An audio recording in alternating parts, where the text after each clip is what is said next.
Okay, you guys want to get started? Sure. Yep. Cool. Sounds good. Who wants to recap? I will because I believe Ben missed a significant portion of Oh, that's last. right. Yeah, he had to So, go do a med run. Yep. yeah. All right, so let me pull up my notes here. We After our previous session where we had gone and gotten some information from the bars and gone and had Varlo infiltrate the company and get some data there, we decided to act on the information we had found. And oh, hello, my webcam just got super bright. Sorry, there we go. We decided to act on our information and headed to, believe it was the Clestes star system. It was we specifically were going to the kind of more inhospitable, kind of wintry planet of Clestine. Um, that was where we decided to begin our search because our reckoning was the Empire is willing to front the upfront cost of setting up a base in like a really out of the way place, more like they're more willing to front those kind of upfront costs than there are the ongoing attempts to like whatever you would need to hide something in a more populous area. So like, okay, they're probably on this remote world. So we decided to go out there. We got some cold weather gear because we know it's going to be very cold. Got some other general supplies and that sort of thing in preparation for this. And our plan was to go in and to, scan a place, find a spot to land that was in sort of a cave where our ship wouldn't get completely encased in snow and ice. And then to head into the nearby town and try and get a guide with the cover of we were there as like merchants interested in getting into the crystal mining endeavors that go on this planet. But on the way in, when we were scanning for the cave that we were going to land in, we had a remarkable stroke of luck. Ken rolled an extreme success on the scan, and we're like, "Oh, that's what we're looking for right there." And we found the like in this network of caves, the area that the Sanillo Corporation is like is probably using for various construction projects, but it's clearly very well hidden. It's like through a crevice, like under a glacier, and you'd have to like come up into it from below. Like it's extremely out of the way and well hidden. So we were like, okay, well, we don't really need a local guide like that anymore. How do we get in here? And we ended the session sort of postulating some ideas of how we might go about getting in there. The most amusing of which to me was warn them that I mean, obviously we're not supposed to know this place exists. We're gonna basically show up and the initial plan was show up and pretend that we're auditors, but like auditors would be coming in on like an official imperial transport. This would look very not normal for this random ship to show up and be like, we're auditors. Like that doesn't clock. That doesn't check out. So our secondary, like, okay, the second iteration of the plan was to show up warning them that an audit is coming. How we know this, we haven't how we know that A, this facility exists, and B, the audit is coming, not determined. But the idea was that we would warn them that an audit was coming, which would be true because we were going to fiddle with their books to do something that would trigger an audit. that was our current plan. So, but the idea being that we would come in, warn them like, hey, an audit is coming, like to try and get in there basically to as a reason that we're there and not like immediately get, have them do something very unfortunate to us upon our unannounced arrival. And But that was where we left your off. guys' goal specifically is at this point, what has Ani tasked you with, to your understanding? Let's see. Our goal, I believe, was, let's see.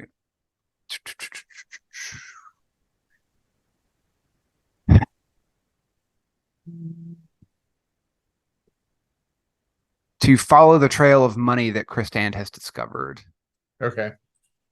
That was the goal she had given us, to basically, the goal was find the engineering firms that are working on the plans, infiltrate them, and if possible, get the plans. Yes, okay. That's what I thought, was to actually get a copy of the plans. Yep.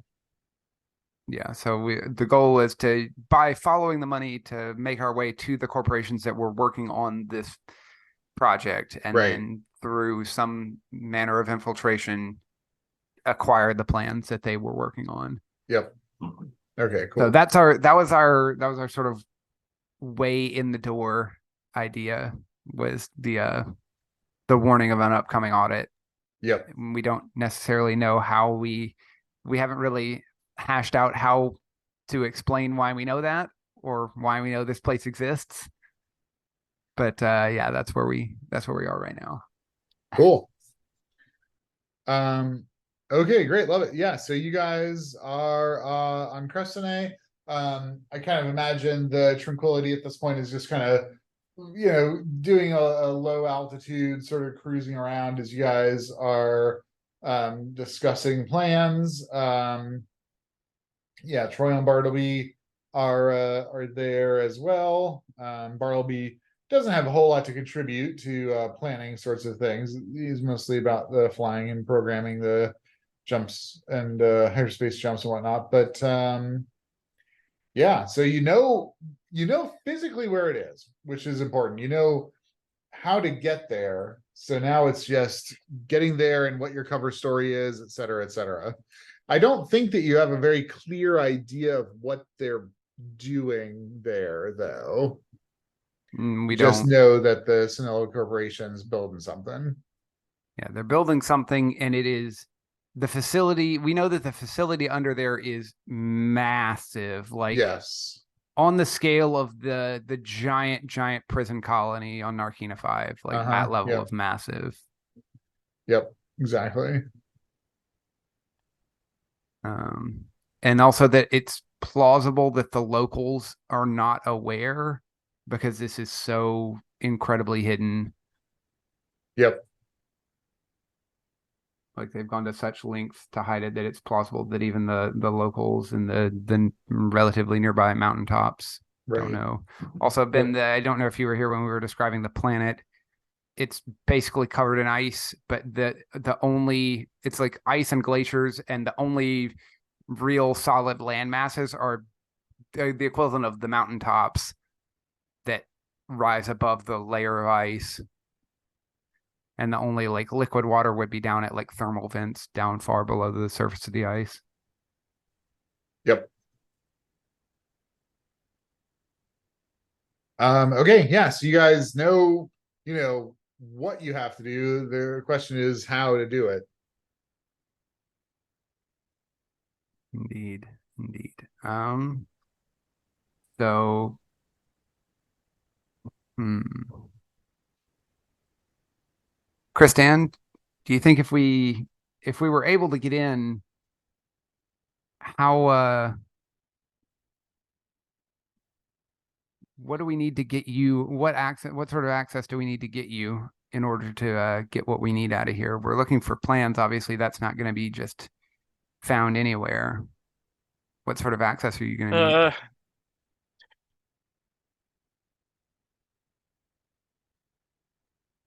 I won't know 100% until we're there and I'm seated at a terminal and working. And so unless we can find out somehow what their security setup is like, then if that's the case, then maybe I can do some kind of preparation to craft a quick workaround and know what I'm looking for. But mostly I need time and quiet once we're in there. If you can get me in front of a sufficiently wired in terminal and make sure that I'm not worried about exploding, then I can do what you need. Understood. What are your thoughts on our idea of a cover story as warning of a coming audit? We're being information brokers of a sort. I mean, a warning of an audit is sufficiently concerning to anyone who deals in this kind of information. The problem there, and it may be something that we just have to deal with, is that when people like me hear of an audit coming up, then we start to prepare for it. And so I don't know how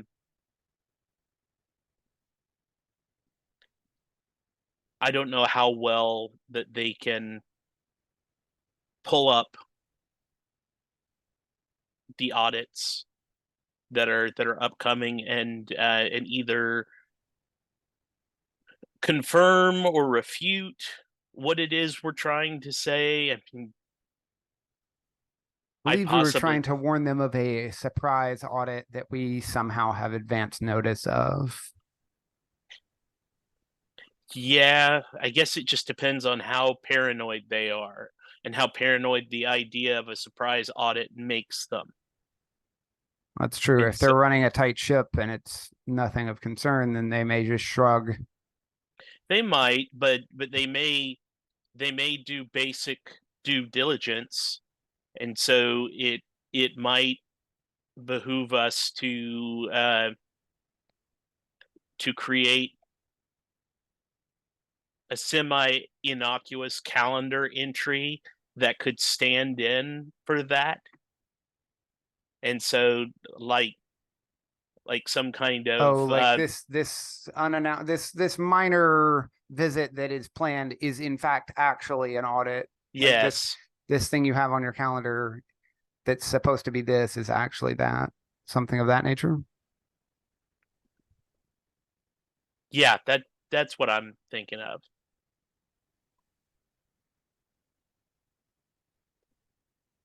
How could we go about doing that? Wouldn't that also require access to their system? Access to their system is the only way I can know for sure.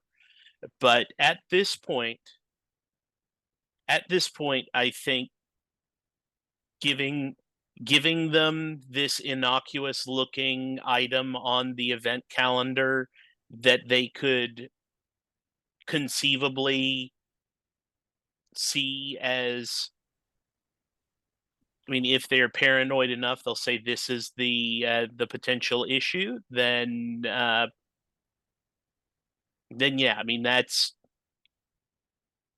kind of the best we can do at this point. Like I said to begin with, I won't know for sure until I'm sitting down inside of their system, and there's only so much information that I can get from outside of there. Is there a better cover that would allow you more plausible access to their system other than this idea of a audit? Is there something that we could claim that would give reason for you to access their network?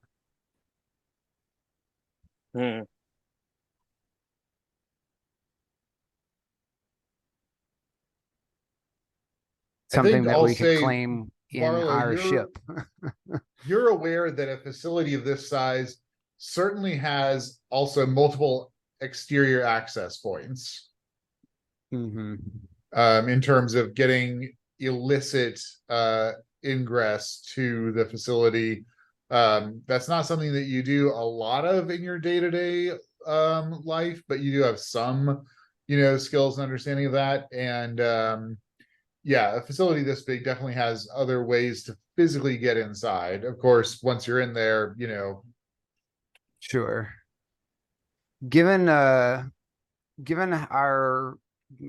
pretty extensive scan of the glacier, is there a way we could fly down into the caves and like land in some like side passage and try and go out on foot and look for perhaps like one such exterior access point that's not like the main way in? Yeah, for sure. Could we I go and mean, like there's scout that out? yeah, you know that, or you strongly suspect that there's probably numerous egress points.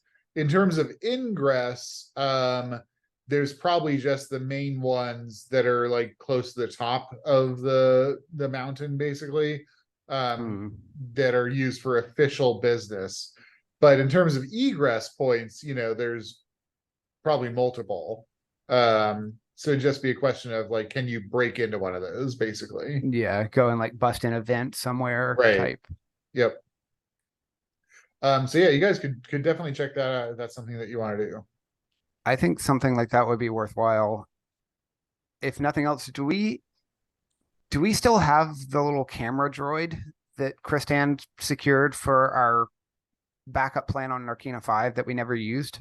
Oh yeah, totally. so- You never Yeah. used it. If so, Yeah. we could potentially go try and find an exit, like a exterior, vent or something of that nature, bust it open and send the droid down in to get a quick scout of the area. Just to get some idea what's in there, since we have absolutely no idea what's in there right now. Is that does that seem like a good starting point to get at least a little bit of data before we just waltz on in? Because I think that sounds prudent to do a bit of reconnaissance ahead of time.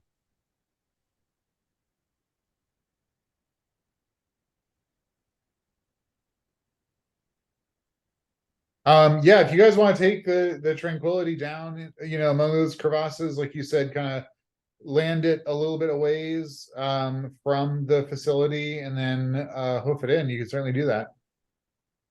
I would like to do that. I Is think that you guys somebody was asking about flora and fauna, I think, as well last yes. game. Yes, Troy was asking about flora and fauna. Yep. So depending on it's depending on how far away you want to land the ship, the risk of encountering something goes up the longer that you're down there, especially if you're like not on the surface. If you're down in, the all the glacier crevasses and caves and whatnot, that's where most of the life forms are. I think we should try to go down in a cave, probably not very super deep, because obviously from what we could tell, the further down you go, the nastier the things get. But the surface seems like if there's anywhere that they're keeping watch over points, it would be on the surface. So I think our chances of being discovered go down substantially if we go just at least even just a little bit below the surface. So I would propose we go to like a low, just a little below in one of the caves and try and hike up nearby. Okay. And, deal with any wildlife we encounter. Cool. Go ahead and roll piloting for Troy. He gets a -10 to this. Oh yeah, from the ship's module. Yep. 42. Oh gosh, his pilot is only 18. Yep. I could push that, but the this is odds are not very going to be low. like the ship gets crashed or anything like that. It's just a question of like how good of a spot you're able to put down on. Gotcha. Oh, I guess -10, it would be 32. It's a 32 on a check of 18, so it's like halfway, a little under halfway. Yeah, I think I'm just gonna say, yeah, I don't feel comfortable spending that much of his luck. That'd be a lot of luck. It's a lot of luck. Yeah. Or you could push it. The push would be, you know, you tell me how you would push it. The cost would be some damage to the ship if you fail. Yeah, I don't think Troy is real keen on crashing his ship into a glacier. Yep. And given the odds, that would be very, very, very low odds. Pretty poor skill. Okay, great. So Troy and Bartleby managed to navigate the series of crevasses and set the ship down. You're a good like 5 miles away from the facility at this point. So it's going to be a pretty substantial hike. I mean, you'll get there. It'll take, you know, 2 or 3 hours, but there's a lot of glacier between you and where the facility is. Well, on the plus side, they're definitely not going to look for us here. That's, I can at least say they're almost certainly not looking this far out into the caves. I guess let's go ahead and gear up, grab our cold weather gear, our parkas, grab the heat sticks, or the, I forget what they're called, but like the little like glow stick snap heat rods. Grab each of those and set out. Let's get moving. Okay, cool. Great. You three debark the Tranquility. So the reason why it's so far away is it had to find like a pretty large flat surface to land on.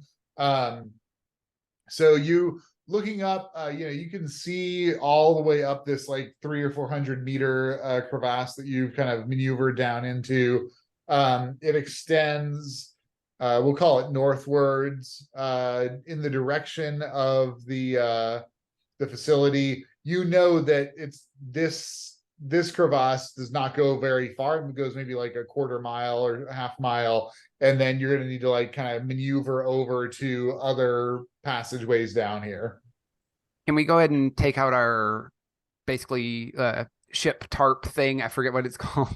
That we were going to like cover the ship in to keep it from freezing. Yeah, totally. So we'll blanket the ship in the little thermal tarp. Yes. Okay, great. That's right, because you were going to have some freezing problems, I think. Yeah, we were worried about the ship, and we had 2 modes that the ship could be in. There was the low power mode that would probably not really attract any wildlife attention, but it would take it a minute to like get going again. Yes. And then the basically like leaving the engine running mode. Yep. That would keep it all nice and toasty and ready to just fire up at a moment's notice, but would definitely start attracting wildlife. Yep. I vote we just turn it to the low power mode and not leave it running.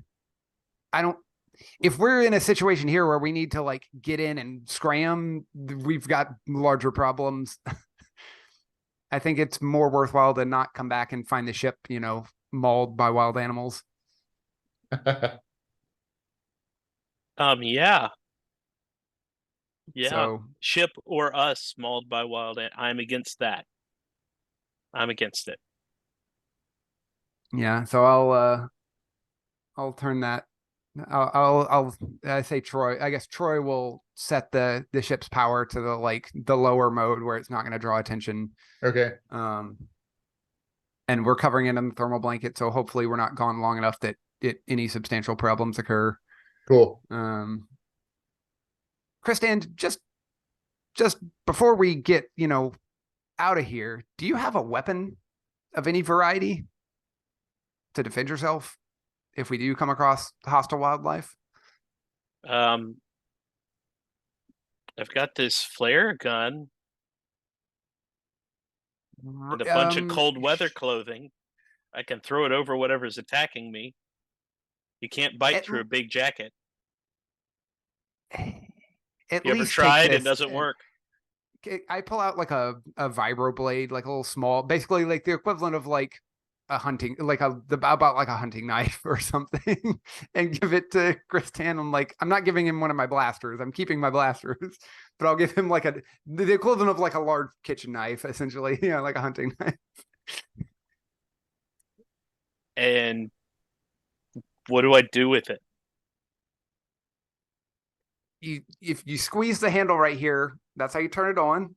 And I show him how to like activate the vibroblade. Like, just give give it a stab if something comes near you. If something tries to get you, it's not great. Obviously, that's not, if it's close enough to be stabbing you, it's close enough to be biting you, or close enough for you to stab it. It's close enough to be biting you or clawing you. But just in case. I've got one of these for cutting toast off of a loaf of bread back at the apartment. And so it comes up to me and I make it toast. Is that the plan? Just pretend it's the loaf of butter and you gotta cut pieces off of it. We'll go with that. It'll be fine. Don't worry about it. Troy and I will handle it if we come on anything. You just hide and hang back, and that's just in case of emergencies. Okay, don't worry about it. I'm the best at that.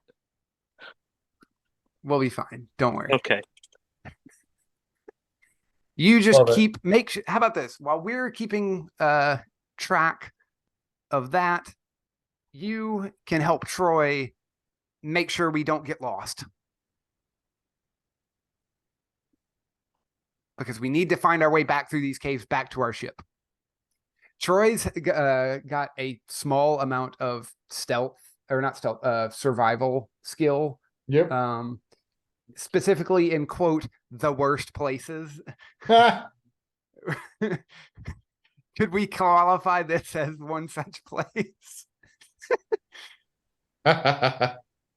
So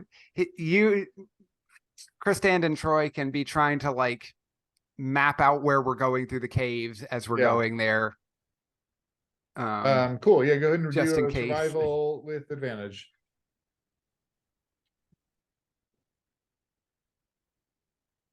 With advantage. Not even remotely close. Okay. That was cool. The low roll was a 61, target of 19. Yep. The high roll was a 91. Oh man. Okay, great. So the three of you head out into the glaciers, heading, more or less north where you think the facility is. This glacier, this crevasse that you're in, a little bit of a broken floor, but you're able to navigate it without too much difficulty. And then it starts getting narrow and narrow and narrow and narrower, and you see where it's going to end. And actually the opening to the sky is also closed up at this point, so it's pretty dim down here. And peering ahead, you see that there is what looks like an opening near the tip where it kind of narrows down. On the left-hand side, there's like a big open space that you can see, and you can hear there's kind of some wind whipping around. Walking up to the edge, it's quite dim, and it looks like there is basically like a gap in the ice here that's maybe 15 feet across to a ledge that it looks like opens up into another crevasse that keeps going more or less the same direction that you're going in. How deep does this look? Looking down, again, the light is here really quite dim. You can't see, the bottom. Far. Can I try cyber eyes and see if I can scan it somehow? Yeah. Ooh, I like that. All right. Oh, okay. Wait, we're close. So my cyber eyes skill is 13 and rolled a 20. So we are going to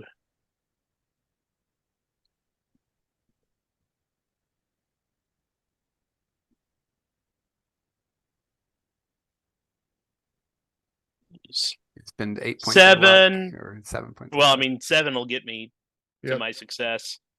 Because it'd take another 7 to get it to hard Yeah, success, which not isn't worth it. Yeah. Okay, so yeah, use Cool. the luck for a regular success with Cyber. Nice. Great. So yeah, looking down, you see with kind of low light that the gap goes and kind of comes down and narrows to a V, maybe a couple 100 feet down. Mostly smooth. There are some like cracks here and there going down the sides. Looking across at where you would go jumping onto. So first of all, it's a little bit below your level. So it's about 15 feet from where you are to where you need to be, the width of the crevasse.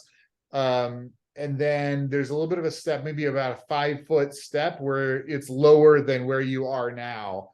Chrisanne, you see a glint of ice on the other side where you want to get to that suggests to you that it's probably pretty slippery.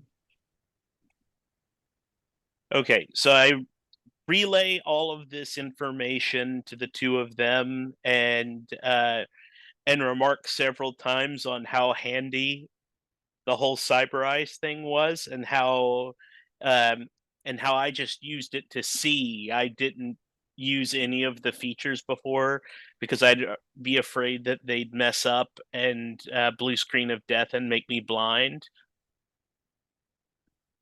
And so I was too risk averse to even try any of its basic features. Outstanding. Well, whatever we do here to get across, we need to be able to get back, because obviously we have to return this way. So while it might be possible to take a very risky running jump to get across with that drop, I don't think there's any way we're going to jump back up a 5-foot gap and across a 15-foot distance. So we're going to need to find some way of either navigating around this or bridging this gap. Is there anything we have aboard the Tranquility that we could drag back out here and bridge ourselves? That seems unlikely, but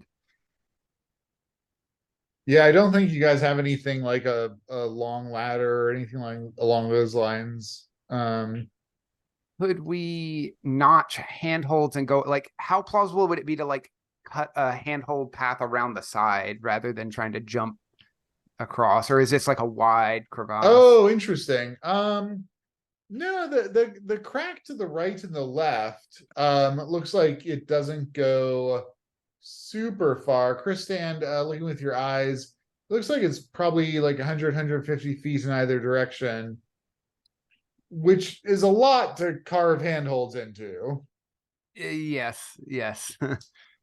Doable, but pretty onerous. Let's see. Anyone else have ideas on how to cross here other than just jumping? Because that seems like a very irreversible course of action.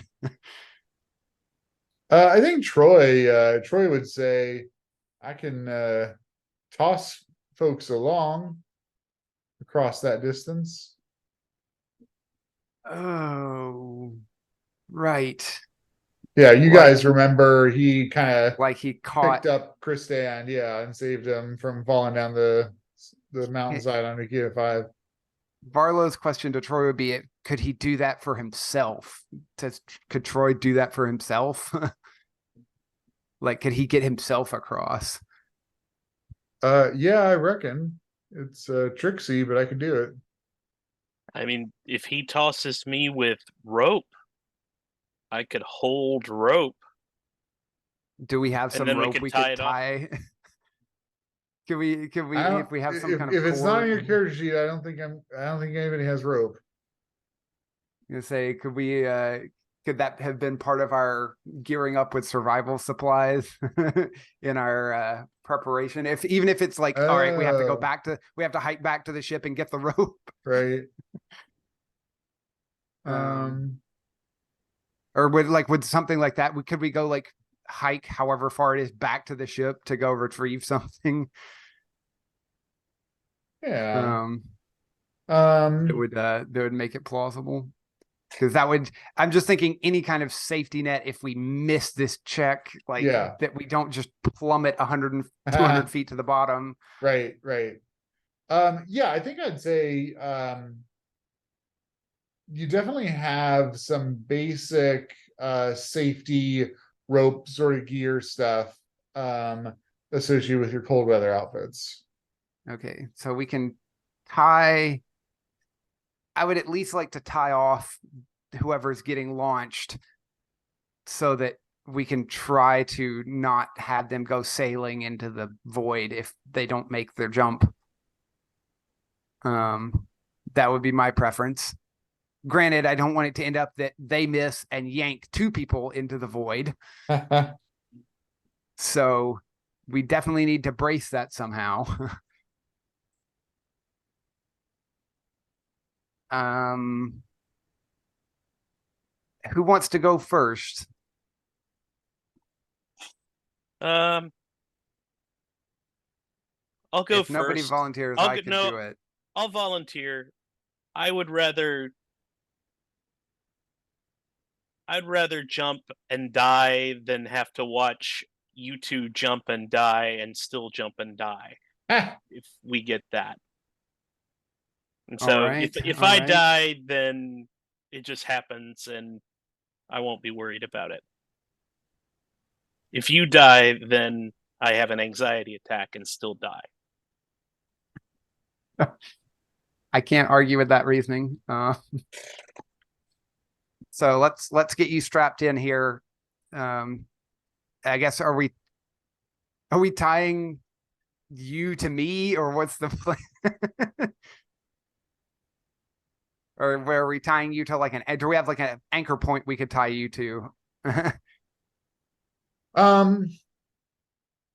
don't know how icy and slick the rest of this cave wall not really, is. unless like you had a piton-like device to hammer into the ice. Yeah, I don't know that we have any kind of caving supply. Yeah, I don't think you do either.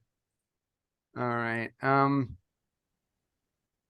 Can we tie a rope around Kristan and I just hold it and just try my darndest to hang on? And if I can do anything to help him, I will help him. And if it's going to yank me right on over the edge, then I can at least let go of it. I don't know. Yeah, that sounds plausible. So... And I will go like back up as far as I can. That still leaves him plenty of slack to get across so that I have time to like get dragged and Troy maybe intervene before I just jump over the side. Cool. Yeah, Kristan is a size of 35. Yours is 29. So he's a little bit bigger than you, not dramatically, but enough that without a lever point or something like that, yeah, if he misses, he's gonna just pull me. Exactly. He's just gonna go right at the head. If he misses and Troy and I both are holding on to it, yeah, would that be sufficient to potentially arrest him? Yeah, I think that should be okay. Right. So my plan is the same. I'm gonna back up as far as I can so that like if he goes and misses, I start getting dragged down the hallway and Troy has time to like also grab the rope before I reach the edge. Okay. And then he can help with me and him together. Ideally, you don't miss. That's the plan. The plan is to make it across successfully. Yeah. So we'll just aim for plan A. All right. So what kind of a check is this? Yeah. What does Troy need to do for this? So Troy has, I can't remember what it's called. Force bolt, I think. Okay. Yeah, is that the one that he used to catch? Uh-huh. That's what he used to catch Kristan last time? Yep. Okay. Okay, that's a reasonable skill. That's a reasonable skill. Yeah. You have athletics. It seems pretty reasonable. Honestly, that's all you got. Athletics? Yep. Okay. All right. Is athletics, I guess, how are these roles interacting? Troy's so I'm kind of imagining the three of you on like the edge of the ledge where you've come from, like seeing the one that you're needing to go to. Mm-hmm. Well, I was meaning like, is Troy? I assume Troy is rolling his force ability. Right. Kristan is rolling athletics. Yep. Do we both need to succeed? Does one of us need to succeed? How is that? Oh, I see. No, so if Kristan makes the athletics, then that's fine. Troy won't even. I guess need is to... Troy like waiting, and if he Yes. doesn't, if he looks like he's not going to make it, he'll like try That's and what I'm shove him the rest of the way. Yep, exactly. Yeah. Okay. Yeah. That's fine. That's fine. Okay. Let's see how you do. Here comes the roll. Oh, okay. Well, that's a 9, which is good for a hard success. Is that good? For hard success for Kristan with Wow. athletics? Yeah. 19, Wow. 9, 3 for athletics. That's ridiculous. Varlo didn't see that. Varlo just saw you jumped and the rope didn't go slack. So he's like, well, he must have made it. Or the rope didn't go taut. Like the rope stayed slack. So it's like, you good over there? Nice. No, I'm not good, but I'm alive. Cool. So Your Kristan, point of view, you what get happens a when running you, start with your side rise. You're able to see everything. You kick off, jump, make the ledge on the other side. Your feet slip a little bit, but your momentum carries you through. You kind of do a front roll, hit the other side of the crevasse, like grab on, and you're pretty well set. You do also have this little climbing rope attached to you. What do I do with this rope? Probably untie it from yourself and hold on to it just in case you can help one of us get across. Okay. I'm going to set down the rope. I think the rope is probably the most important to get the last guy across, to get Troy across, just in case. So I'm going to leave the rope and I'm going to try to take a running jump myself and just hope that I can either make it or Troy can push me. And like, all right, Troy, you got this? You ready? And I'm like gearing up, trying to psych myself out. Okay. All right. I'm going to get like a nice running start and just go for it. Athletics. Please. Oh, that's a standard success. I have a decent athletic score. So that was a 34. I needed to hit a 42. Nice. So standard success, not hard success for me, but I made it. Cool. And I'm just taking a running leap. Yep. You land, skid a little bit, kind of slide to where Kristan is, grab a little bit of ice sledge to grab not hold fall of back. Kristan. Yep. Like, all right, Troy, you're the last one. We're both gonna hold on to this rope. You should probably attach yourself to the other side. And give it your best I go. reckon he attaches it and ties it off. All right, so Kristan and I have, are back up a little ways so that we're not right in the edge where he's trying to land. We're both holding the rope so that hopefully we outweigh him on the other side. Yep. His size is 45. Yeah. So between the two of us, we definitely outweigh him. Yep. And I guess he's going to try and his athletics are not great. So he's going to try and jump and almost certainly need to launch himself with his force abilities. He's got a 22 athletic. Oh. All right, here goes nothing. Oh yeah, no. Nope. That was a 94. Okay. Not a critical fail. So not a critical fail. He off by 1. Yep. Or two from a critical fail. All right. So Troy slips. One of his feet goes out as he's trying to push off. He gets about maybe 10 feet, 5 or 10 feet along, and then starts to fall. He's going to try and propel himself with his force bolt. Oh, yes. Okay, cool. As he like loses his footing and gets just a bad jump. Like he's going to try and do that. It's like the people who try and run off a diving board and just slip right at the end and just don't get a bounce. Oh, yeah. I imagine that's him. He just like waited too late and just slipped off the end. All right. Force bolt is a 51. Please. That's a 40. So Yeah. success on the Nah. force bolt, fail on the athletics. You We're- succeeded on the force bolt. Oh, cool. Yeah, the athletics was the 94. Okay. The force bolt is I didn't roll force bolt because I was like, he's gonna try and jump it, and if he doesn't, he's gonna try and like Right. extra a little bit with the force bolt. Yep. So success on the force bolt with a 40. Cool. Wild. Go ahead and burn your force points for that. How many force points does that one I think it's take? going to be 14. It's 14. Yep. Oof, out of 18. Yeah. It's better than being dead. Yeah. It is Right. better than being dead. Cool. So you hurl yourself off, realize that you're not going to make it, give a little bit of a push, tumble along and make it to the other side of the crevasse. Gonna make getting back really hard. My only concern. So all right, well, Cool.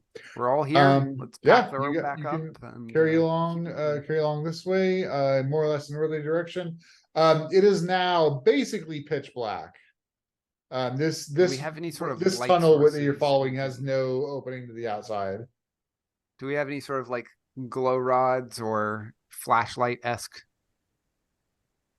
things that we can employ? You I can mean, I check can- your inventory.